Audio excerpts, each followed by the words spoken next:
Welcome to the Balance Sheet. I'm your host and fellow student, Conrad Chua. Today, we're really excited to have someone who can talk to us about M&A, mergers and acquisitions. Danny Davis is someone who's been working for many years with different companies, different organizations, in different kinds of M&A environments. He's written a book about M&A, and we're so privileged to have him teaching our MBA students about the topic. Danny, welcome. Hi, Conrad. Thanks for having me. Yeah. Could you start by telling us a bit about your career? Yeah, sure. So I teach M&A at Judge, and I'm a fellow. I started off my career in sales and marketing in a FTSE 100 and was part of a couple of deals there. I then went on to Big Four for pure play strategy. And again, the M&A integration department was part of the strategy department. So I did a number of deals there. And then I went out on my own about 25 years ago, and I've been essentially M&A integration director on small to large deals since then. So small deals being startups or private equity backed roll-ups or VCs. I was also an angel for a little while and had a little angel group, so know a little bit about the startup end. Lots of mid-sized deals and a few mega deals. So bought a FTSE 100 for $6 billion and spent 4 years of my life planning and delivering the integration around that. So I helped run Europe. So we had 30 countries, 30 work streams. So a work stream is finance, HR, IT, sales, marketing. So we had about 900 projects. So a project would have been IT Germany or finance France. So whether we had 5,000, 10,000, 20,000 projects, I don't know. And then we had countries to manage and 4 global divisions. So given 4 global divisions across 30 countries, we had 250 business units crashing down to about 100. So reasonably complex.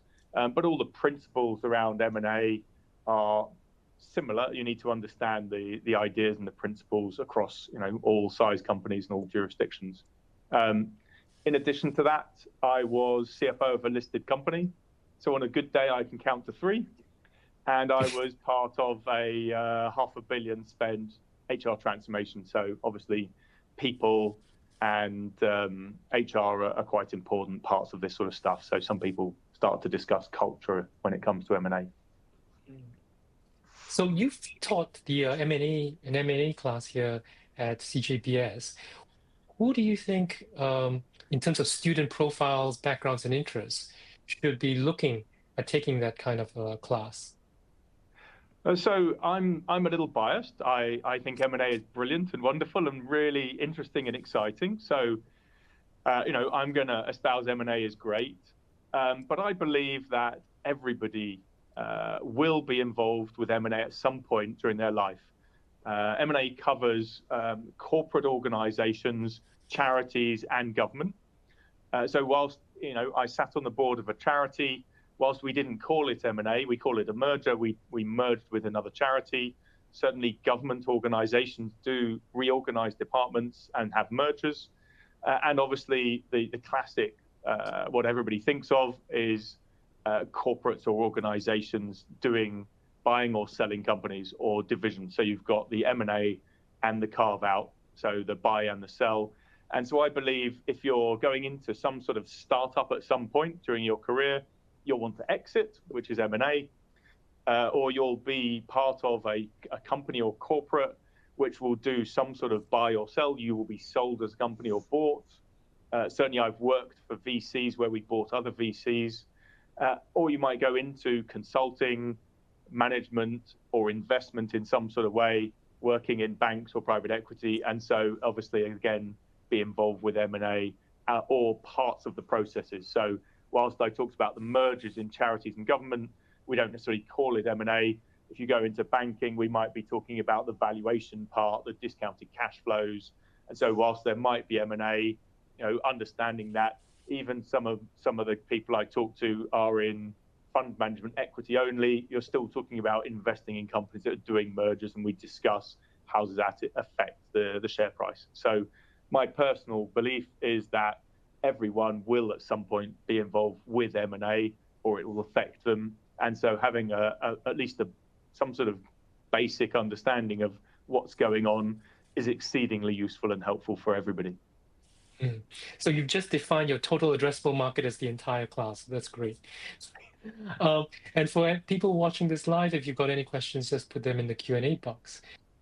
So Danny, now that you've explained a bit about how M&A can affect everybody, could you talk through some of the phases or steps in an M&A transaction or process? Yeah, sure. So I'm going to start with M&A strategy and talk a little bit about what are we going to buy. So you might think, are we going to buy in a different country? So we're in the UK, we might buy in France. So we might talk about buying geography. We can move to various different other parts of the world, and we've seen that across the piece. I was talking to a company quite recently. They're in India, they're a very large engineering company, and they would like to buy in Europe and America. And we were talking about, they have a certain set of products that they already sell. They'd like to buy a new product. So a new product or service, engineering-based company, quite small, 10 to 200 or 300 people. In being small, it's relatively easy to buy and manage for a large company. But the key was it needs to be a new product that they can sell to all of their customers, so they can therefore make money. And we'll call those synergies or cross-sell. And we might discuss that in a later phase. And then also what they wanted was at least one very large client, a FTSE 100 or Fortune 500 client. And we also know that when we think about sales and marketing, it's generally thought of as 10 times easier to sell to a current customer than go and win a new one. And so in buying a company that already has a FTSE 100 client they sell to, they could then sell all of their products into that client. And so again, we'll talk about synergies. And so when we think about M&A, I'm going to say what we want to do is we want to buy a company for a certain amount, let's say £100 million, and we want to do things to it to make it worth a lot more, let's say £140 million. And we'd like to plan that before we buy it. You don't want to spend £100 million and suddenly be looking around for extra money. So we have an M&A strategy. What are we going to buy? How are we going to buy it? Where are we going to buy it? Why are we buying? So we buy people, we buy technology, we buy geographies. There's all sorts of things we might buy, and we can go into that in more detail. So that might be a first phase. I then might go into search and select. So now we understand the sorts of companies we want to buy, because we want to bring it down from we could buy any company to we want to buy a company with this many people-ish, this revenue or EBITDA, this geography. And now we can write a long list. So we might say, right, there's 1,000 companies in Europe that would fit our criteria. Let's write a long list. Let's figure out better criteria and bring it down to a shorter list. So similar sort of idea when you're hiring a person. We go out and look for a specific type of person. We then get an HR long list of candidates and a short list. So we do the same sort of thing, and we have certain people that specialize in each bucket of M&A. And so there are consultancies that specialize that, banks that specialize in that, and M&A teams in corporates that will have a long list of companies. They keep track of it for decades even. I know some companies that bought a company recently, they started looking at 20 years ago. The price was too high, but they kept tracking it.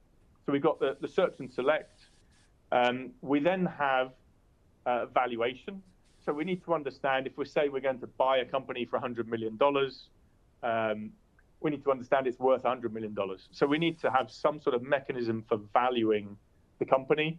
We usually talk about a discounted cash flow.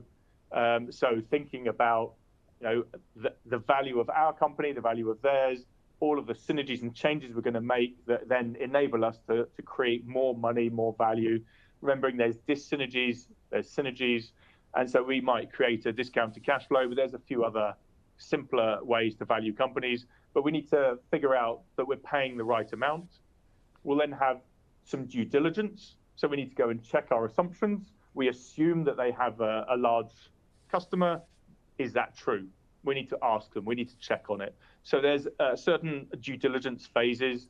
There's light touch, high level to get us to a starting point and agree a purchase price, and then we'll have detailed deep dive due diligence, and we'll have negotiation process along the way.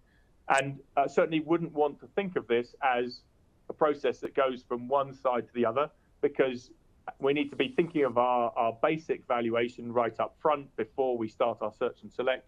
So we amalgamate whilst we do go across. Then we'll be thinking about synergies. If we start to think about how we're going to run the company, how we're going to integrate it, if we're buying two and integrating, or if we've got standalone, how we're going to improve the company. And there's all sorts of ways to improve companies, whether it be buying a small company and giving it money, enabling it to grow, smearing our management skill and knowledge across the table, so we're a larger company. But there's all sorts of additional synergies, many synergies that will come across depending on the deals and what we're doing.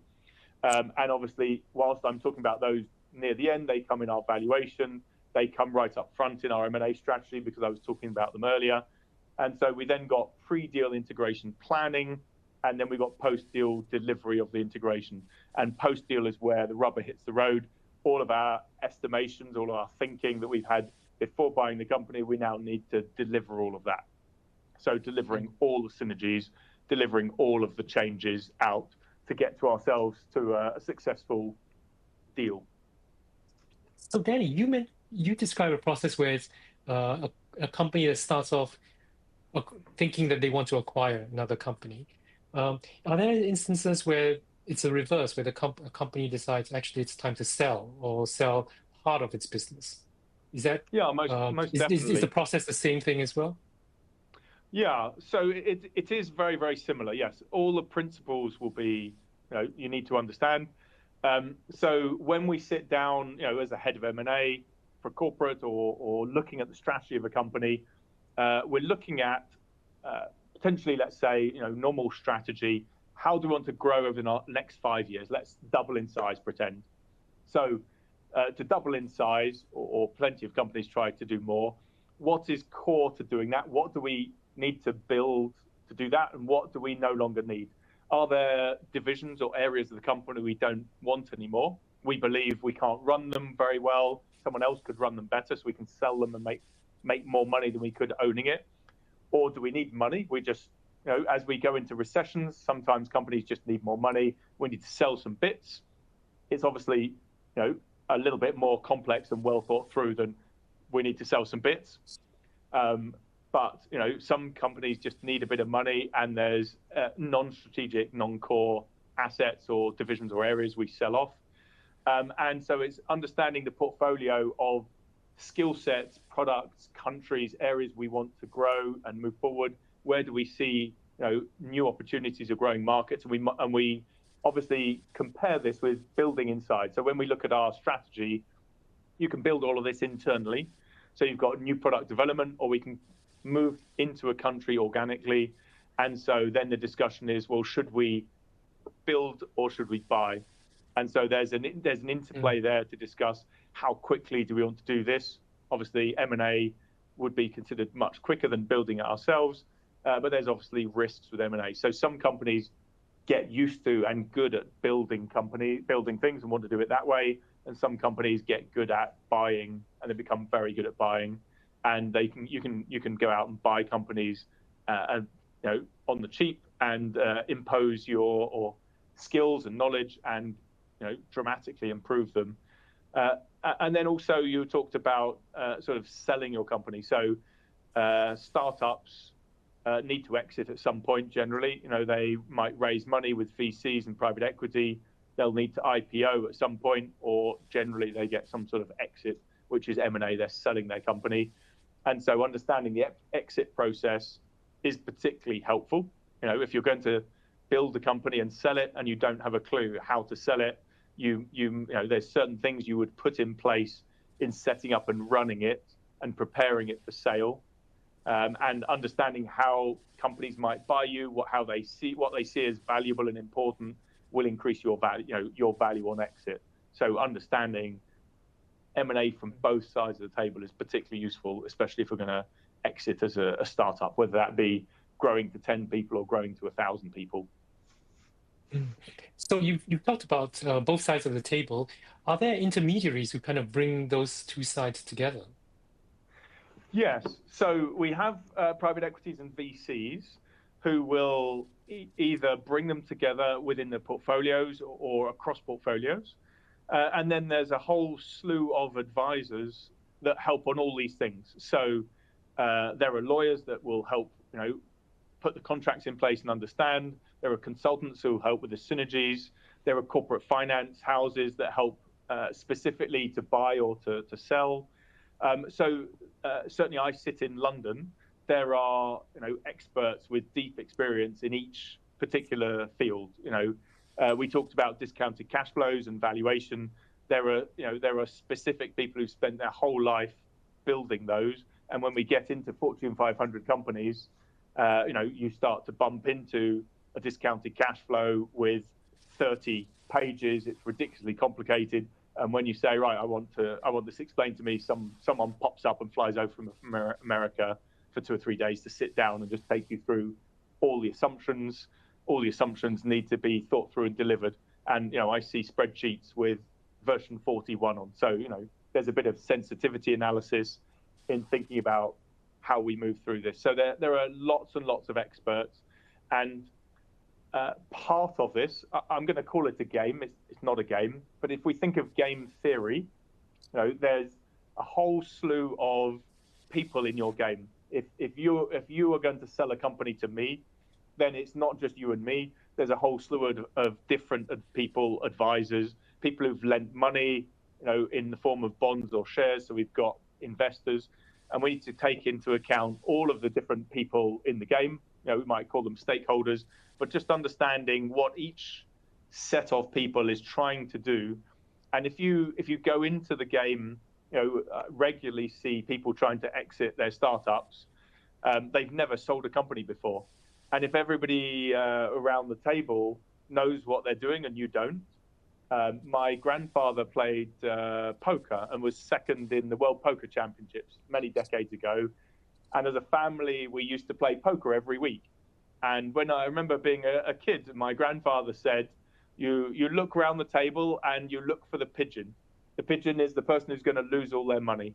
And if you look around the table and you can't see the pigeon, it's you. You're going to lose your money. And so I think of it in a similar sort of manner. If you're trying to exit your company, you've built it over the last decade and you're trying to sell it, and everyone else around the table they've done, you're selling it to a company where they've bought 100 companies. They know exactly what they're doing. All of their advisors, are helping them to get a good deal and know what they're doing. And, you're a small company, you go, I can't afford advisors, I won't have anyone. Well, you're sitting in a place where you're not going to make as much money as you could. So just having an understanding of the game, what is everyone trying to do? What each type of person trying to do? How can they be beneficial and helpful for you? And obviously, we're all trying to maximize money, buying and selling companies. Whilst we talk about all sorts of things, it's about making that extra money. You go and borrow money from a bank or wherever, you invest it in a business, you buy it, and you create more money for whoever. There are some people that wander around buying and selling companies themselves and making quite a lot of money doing that. So I guess the bottom line is don't be the pigeon. And if you do realize you're the pigeon, take your class, read your book. Yes, that sounds like a great idea. But Danny, you mentioned one of those phases was due diligence. And obviously, the buyer and the sellers have quite different incentives or motivations. How do you get through that process such that the buyer gets a good idea of what's under the hood, but from the seller point of view, they don't want to give too much away for fear that the buyer doesn't come through and takes that confidential information somewhere else? Yeah, so this is a massive problem. It's for the two parties, the buyer and the seller, to come to agreement on how much due diligence. And so usually we all essentially come to the same agreement. We'll start off, we'll split it into two phases, have high level diligence and then detailed diligence. So high level diligence might be that you share some of your financials high level, and I might get access to one or two of your people to talk, or just the CEO or the investment committee or the chairman or whatever. We don't. You might want to sell your business for 100 million. I might think it's worth 50. And so we don't really want to disrupt the business. If you're selling your company, you don't want all the managers to be involved. So you don't want to disrupt the business, because if we're so far apart on our valuations, we're not going to buy you, or you're not going to sell. And so we need to come to some sort of initial agreement that we're all talking about $100 million, and we're going to be happy to move forward. So there needs to be an initial phase of a letter of intent, an evaluation, enough information that you provide so that there can be at least a limited evaluation of the company and the synergies, how we'd run it, what we can do, how we can make money. And so we can come to agreement on a valuation and various other different things. And so there's an initial phase, I'll call it high-level diligence, where essentially as a buyer, I would want as much information that I can get. And as a seller, you would want to give me a very, very limited amount of information and access. So we'll then agree that we're happy, and lots of deals fall apart. They're all confidential. You never hear about them. We then agree that we're happy to move forward, and we then might move into a more formal diligence, deep dive diligence process, and that can last 1, 2, 3, 4 months. I've seen it done in two weeks, but I've seen that take a very, very long time. And when we're talking about larger companies, there's more diligence. And so then there's a lot more information to share, and will be a standard amount of information that the seller gives to the buyer. The seller will also then still say, I don't want you to disrupt my business. If all my customers know I'm going to sell, if my management team know we're going to sell, it disrupts my business. If you don't buy it, there'll be a problem. And so we might then enter exclusivity, we might enter confidentiality, there might be all sorts of things we put in place. And then again, we still have the same problem that the buyer would like to know absolutely everything, and the seller would like to limit access and limit information. So we need to come to agreement on what that is. And in addition to that, there'll then be a process of questioning. So, if you're selling your company, you'll give me some information about your company, accounts, financial data, and then I will ask questions. And so we'll formalize that in a way. I've run that process pre-deal when we had a clean room. So we had 2 mega companies, and they have to go through the competition commission. If the deal doesn't happen, you can't have shared information that could be detrimental to the company. So we then have a special setup, and we have a special way of organizing questions and sharing data across the piece. Whereas in private companies and small companies, we can do it more openly between the 2 parties. But we put certain processes in place to share information. And again, this is always going to come down to, at some point, the CEO who is acquiring need to go in to say, look, we haven't got all the information we want. There's still some outstanding things, some outstanding items. Nothing is perfect. Do we want to buy this? And so, I sit next to that person on every deal. It's a really, really difficult, seat to be sitting in when you're going, right, I'm going to sell my company, or I'm going to buy this company, and have we got the right price? Are there things that we haven't spotted? Their history is littered with companies that made an acquisition, and there were just surprises. They hadn't spotted, they hadn't found out. Now, sometimes it's their fault for not doing good diligence. Sometimes it's obfuscated by the seller.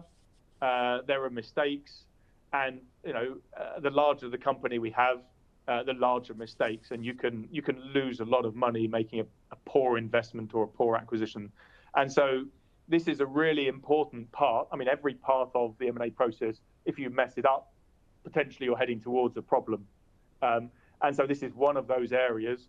And unfortunately, we do see, for various different reasons, this going awry, and that appears post-deal when we buy the company, and suddenly someone says, there's a famous example of someone buying a drinks company, like Coca-Cola they actually have their drink, but they don't own the manufacturing plant. There's another famous example of another company that does the same, and someone bought them assuming that they owned the manufacturing plants and paid that amount of money. And when they bought it, they just had the recipe and the marketing, and they didn't own the plants. And they were a few $1 billion off on what they should have paid. And that was, the day after they bought it, they figured that out. Now, that's a few decades ago. I'd like to pretend that silly stuff doesn't happen anymore, but there are lots of companies that do poor deals, poor investments, whether it's buying one company or lots. And so we do need to get all of the phases of deal done well and correctly. And it's immensely difficult. In your experience, how do companies get the M&A process right so that they do make the best decision they can make in this sort of high stakes gamble? So I know this is going to sound really basic, but understanding the M&A process is a start. Companies, FTSE 100, Fortune 500 have M&A people, specifically M&A teams. They know what they're doing. Quite regularly, when we dip below companies, FTSE 250, companies with £1 billion turnover and less, quite regularly don't have specific M&A people. And I have worked, most of the deals obviously go on at the smaller and mid-size end. And so there are companies that just are missing knowledge, in their M&A process. I worked with a company had about 3,000 people a few years ago, and they had a person helping them with M&A who'd only done property deals before, and we were buying a company with people, businesses, computers, all sorts of things. And having only done property deals, there were just a whole slew of things missing from the knowledge. And so as going into a deal, they were just missing information. And so, you don't know what you don't know. That's just the problem in M&A. People are wandering through, missing information. I had a friend who sold his business, and he kept on taking me out for beers and chatting with me. And one day he said, "Should I hire lawyers?" And I said, "Of course you should hire lawyers. You're going to have some contracts in place and an earn-out. He's selling his business." And he said, "Well, all of this. You read the contracts on all the deals. You know everything." And I said, "I read all the contracts. I've been involved with the deals, but there are special, lawyers are lawyers. They know a bit more." Anyway, he sent me through his contracts, and I read them and marked them up and helped him. And then the next week, he sent me through more contracts, and I marked them up and I read them and said, "You should be discussing this. You should be discussing that." But I called him a month or two later and said, "How are you doing in your M&A process? Because you stopped taking me out for beers." And he said, "I've sold my business." So, we could discuss how that went. But, I would suggest if you're going to buy a house, you have a lawyer to help you buy the house. If you're going to buy a company or sell a company. So there's all sorts of, having advisors is costly, very costly in some areas. And so there's a balance where people are sitting, as CEO of a company, you're sitting there going, "Well, I can have all of these advisors. It's going to cost me lots. I don't know, which ones are going to help me, which ones aren't, what they're all doing." And so quite regularly, people are just missing information. And so there are people that just, I've worked with some quite large companies that are just missing bits of the M&A process. And you go through it for a few days of training and teaching, give some case studies and examples. And, I had a very large American tech company. We did 2 days of training. I was going through what I thought was a generic case study. This is what this company's done, blah, blah, blah. And we stopped at a slide and we just discussed it for 3 hours. And they said, "We've never seen that bit, and we just don't do it." And we discussed how missing that was a massive problem for all their deals. And it was random. Some deals it didn't matter, some deals it did. It was critical. And they suddenly realized why some of their deals were going poorly. And that was just going through, like we do in a course, going through the M&A process, teaching the basics, giving examples, discussing what does this mean, what does that mean. Like you just asked, what does the valuation mean? How do you do a discounted cash flow? How do we make the assumptions? Who is good for making assumptions in the discounted cash flow? Is it management? Is it investors? What different slants are the people in the game going to have depending on how they're looking at the assumptions in the valuation? And the same for all the other parts of the deal process. It's very, very complicated. And what we try and do is break it down into little chunks and explain them, just like we explain diligence. But there's a lot more to it all. And so some people see it as relatively simple because you get the little chunk, you understand it, and you go, okay, now I understand. Yeah, there's always a little bit more to it than that. So let's say the deal goes through, the bottles of champagne are uncorked. Is that the end of the process, or is that the point where you come in in your previous role in terms of the head of integration? Yeah, so as the head of integration, I'm usually there talking to the company a couple of years pre-deal. We sit down and discuss the M&A strategy. So I sit with heads of M&A, and we're discussing, here's the strategy. Does this make sense? If we buy this, this, and this, is that easy to run, put together? Does it make strategic sense as a story? So recently I had lunch with the head of M&A who's in a tech company. They're talking about buying certain types of companies and discussing AI. And so he's discussing what capability they have to build AI internally or to go and buy it. And obviously, the difficult discussion is, we're sitting having lunch and he's saying, well, if I go and buy an AI company, I either need to use my internal IT people to help me do the due diligence and understand if it's a good AI company. Well, they're currently building AI and I'd prefer that they build it in-house. And if they fail, I'll go and buy something. But then I have to use people that can't do the AI well to do my diligence. Or I might use external AI experts, in which case I don't know that I can trust them. How will I, it's always on me to buy the right company. And so he's sitting there as an M&A expert going, well, I don't know enough about AI to know what I should be doing.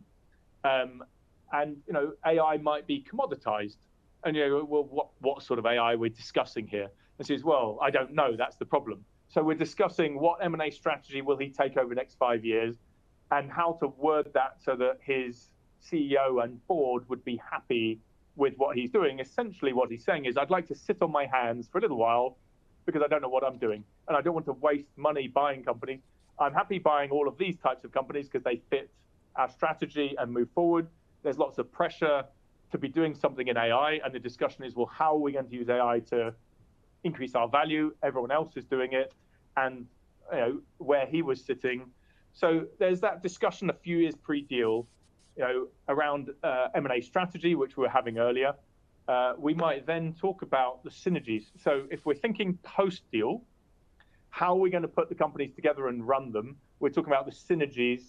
Earlier I was talking about buying a new product and selling it. For the engineering company, how are we going to sell the products, cross-sell and upsell across both sides? So those estimations of extra sales, we need to think about how we're going to sell more, how we're going to deliver that, and how we're going to implement that, which is very, very difficult. And we need to make assumptions on the increase in sales, how good we are. Some companies are better at sales than others, at cross-sell and upsell. Some companies are poor at that. So are we good at sales? We're going to be good at cross-sell. We're going to be able to deliver it well. And we then need to take that assumption back and put it into our discounted cash flow. We're talking about the valuation and the diligence right up front. So 3, 6, 9 months, 12 months pre-deal, thinking about the valuation, getting into the diligence. Well, by then we've made assumptions on the synergies that we're then delivering post-deal. So whilst I went across the page in a process, boom, boom, boom, boom, these all interlink. You need to understand everything. So I'm quite regularly estimating synergies 6, 9, 12 months pre-deal, the assumptions going into discounted cash flow as to how we're going to increase sales, because I then need to deliver the increase in sales post-deal. We're then pre-deal 3 months, 6 months, and we're planning the integration. So we'd like to start on day one. We'd like to start, making changes, hitting some of the synergies as soon as possible. If we're going to increase revenue by £1 a week, £52 a year, If I wait a year, then I start my pound a week increase in profit in week 53. If I can start it in week 26 and it takes me 6 months to deliver, I'm going to make more profit. And there's a discussion on how much will it cost me to deliver quicker. So if it's going to cost me £10 to deliver quicker, and I deliver 6 months quicker, I can deliver £26 more profit. Minus the £10, I make £16 profit. And so that discussion on how fast to go, how much to spend to deliver the synergies will be discussed pre-deal and put in the discounted cash flow, because I can deliver everything slowly or quickly. The faster I go, there's more benefits in other areas. And so pre-deal, we're now setting up the integration thinking, the plans, the projects. We've got day one. We're going to, potentially change some of the executives on day one. We need to think about all the reporting structures. We're going to communicate with customers, what's going on. We might need to communicate with stock markets if one of the companies is listed, certainly the investors, and we need to talk to all of our people, all of our employees. And so there's a whole sort of things that need to be thought through and planned and happen on day one. I've got an 800 line item checklist of things we need to think about to make sure, we might only need to do 2 of them on day one, but we might need to do 100. And I've got a checklist of 6,000 line items of things we need to think about in the integration, which we start planning 3, 6, 9 months pre-deal, so that come day one, we can start, some of the things we now have enough information, we can start projects and start making changes. Some of them we need to spend a month, 2 months, 3 months going and gathering more information. Now we own the company, we have full access. And interestingly, the discussion we were having 10 minutes ago about diligence on access, we sit down and we go, right, we now have full access on day one. We can go and gather all the information we want. And now we own the company. So now the discussion is, well, I can go and find out everything I want tomorrow. But if I go and ask questions of all the managers will sit and answer my questions instead of running the business. And so actually, I now don't want to find out all of the answers completely immediately. I want to plan exactly as we did during diligence, the gathering of information. I want to plan the gathering of information so I can make good business decisions and run my businesses well. And I want to do that in an appropriate way where I don't, everyone gets excited about M&A. And so suddenly, the top 20, 40, 100 managers could be involved with the integration, asking them questions, or I've got new people in charge, I need to do what they say. And suddenly the business can fall over because you don't even plan how to interact with people, how to ask questions. So there's actually quite a lot of thinking that if you're going through first time, you would suddenly go, well, it's been really annoying during due diligence. I haven't been able to find out these things. I'm going to go and ask them tomorrow. And it's not necessarily the case that you actually want to walk in the business and ask a million questions tomorrow. So we plan, quite a lot of things need to be thought through. And then, we're going to deliver all of those changes across countries, across business units, across all the functions, and how are they going to work in different regions if we're doing mega deals. So is it only when you run through those 800 points in your checklist that you can then report to the CEO, the board, whether the M&A has been a success? Oh, no. So you don't necessarily need all the checklists. Everyone should have their own checklist. Success is a really interesting discussion. So my success comes from increasing the value of the company, in my view. And this is something I think we could discuss, because success in a charity, success in government mergers, there's all sorts of different things. So we need to define success. I'll define it as making more money, but that's not necessarily the case. We need to decide on the deal and think about it. So maximizing value, maximizing money. We're then going to discuss how So usually the CEO, the CFO, and me see the discounted cash flow. So none of the employees see what we're trying to do. And so whilst I might know that we've been successful, we bought the company, we spent a year making it better or doing whatever, and after a year, I know we've been successful. But no one else does. Everybody, all the other parties, competitors, the newspapers, they're all incentivized to say our deal has gone wrong and badly. And so there's an interesting discussion around success. I think, firstly, what success really is to us. What are we buying the company for? What are we trying to do with it? How does it work? Whether it's one or more, are we doing a roll-up? And then I think there's the discussion of how we control success. So I would suggest you're an employee of a company. You work for Cambridge. What you should do each year, you have a review with your boss. And I think what you should do is you should review with your boss and try and put 3 things in place. And you should try and pick things that you know you can achieve. So you go to your boss and you say, dear boss, if I turn up to work every day next year at 9 o'clock and I wear a suit and a tie and I eat my lunch, then I've been successful this year and I'd like a bonus. Now, your boss will say, no, of course, I need you to do some other things. But ideally, that's what would be lovely. So when it comes to M&A, what I'd like to say is, if you don't have control of what success is, someone else will. And so what I'd like to do is, I'd like you to define why are we buying the company? What are we going to use it for? How are we doing it? That's our M&A strategy. What are the synergies? How much more money are we going to make, and how does that all work? And I'd like to try, if it's possible, it's not always possible, I'd like to define 3 things we know we can deliver. I'd then like to deliver them.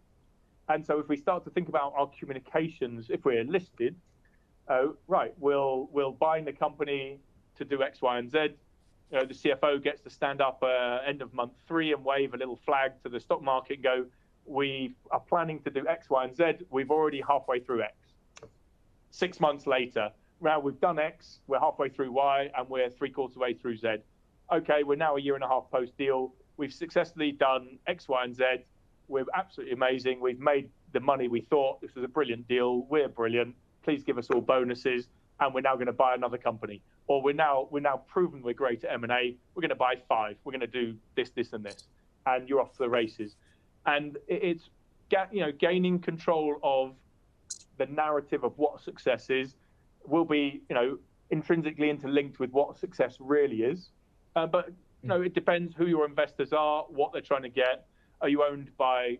You're not owned by. Have you got lots of debt you've borrowed from a bank? Privately owned. So there's all sorts of definitions around success. Different people have them, and it's a really interesting financial discussion. It's a really interesting communication discussion. There's a few other things. We've got a short webinar, so I won't go into other things, but it's very, very interesting discussion, which everybody needs to have. Otherwise, you won't come out the other end being successful. Well, Danny, you've written the textbook, or at least a textbook on M&A. Can you tell us a little bit about what you covered in that book? Why did you write that? Sure. Yeah. So I have to admit, people started asking me what they should know around M&A integration and what books they should read. And I have to admit, I said all the books are rubbish. This was quite a long time ago, and there's nothing to read. And then I met them a year or 2 later, and the people are like, oh, so tell me about your book. And I hadn't written one. I said, no, I haven't. And they said, you've got to write one. So my book splits into sort of 2 halves. The first half is going through M&A strategy, integration strategy, the deal drivers, the synergies, how you run the integration of the company, the planning, the governance, integration management office, and managing the integration. And then the second half of the book goes through the functions. So HR, finance, IT, sales, marketing, comms, supply chain, procurement, so all that sort of stuff. And actually, it's a how-to book. So people read it and can do deals. I've had lots of people say they bought the book and used it to do a deal. So it sort of explains to people that haven't really done much, although experts buy it. So very, very happy with that. I get lots of good feedback. That's really nice. And I'm thinking of writing another one at some point. Oh, okay. Well, so if you're interested, the book is M&A Integration, How to Do It, Planning and Delivering M&A Integration for Business Success. And I think you can get it on Amazon. Is that right? Yes. Okay. Well, Danny, thank you so much for sharing, your thoughts about M&A, your experience. And I guess one last question, very quickly. what do you think are some of the key skills and knowledge that an MBA student should pick up during the 1 year that they spend in Cambridge if they're interested to go into the M&A industry? So I think that everything accounting and finance and economics is very, very useful. There are investment courses and strategy courses. There's M&A. I have to admit, because we cover HR, finance, IT, I think all of the courses interact with M&A and are useful. And it just then depends on where you land in M&A as to which ones are more or less useful. But I think nearly all of the courses that I've come across on the MBA would be useful for going into some sort of M&A roles. Well, great stuff, Danny. Thank you so much. And I hope that there'll be people listening, whether live or later on, on the recording, who would be interested, their curiosity piqued by this, and take up your class and other M&A classes at Cambridge Judge. Thank you so much, Danny. Oh, thank you for having me.